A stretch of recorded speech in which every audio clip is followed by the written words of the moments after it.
Que sait-on de Catherine Eddowes? Qu'à 43 ans, elle se prostituait dans les rues de Whitechapel pour une miche de pain ou du mauvais gin. Quelques minutes avant le meurtre, des témoins la virent en compagnie d'un homme de 30 ans qui portait une casquette.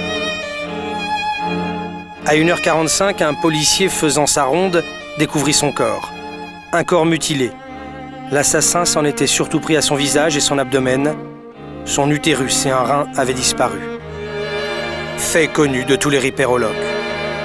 Mais ce qui fait avancer Neil, généalogiste de métier, c'est un autre aspect de la vie de la victime. Elle avait des enfants. Après des années de recherche, il a réussi l'étonnant. Retrouver la trace d'une des descendantes de Catherine Eddowes.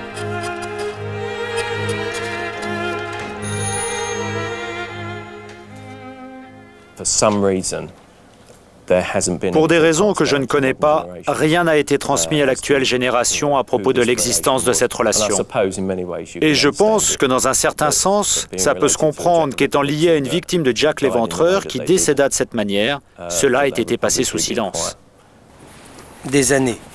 Non pas pour essayer de coller un nom et un visage à Jack, véritable sport national, mais pour retrouver les descendants des victimes.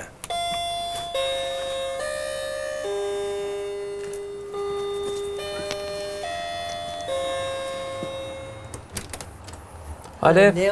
How are you? Come in.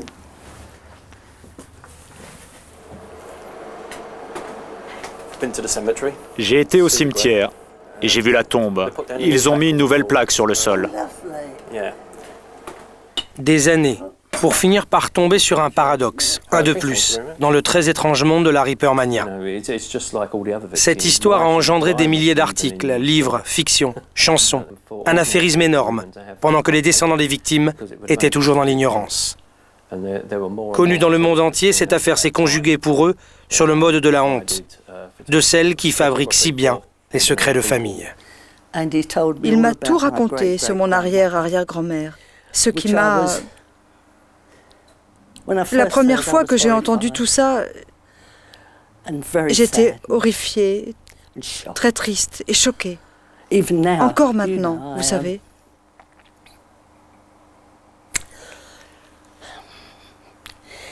C'est terrible de penser que quelqu'un peut faire ça à quelqu'un de votre famille.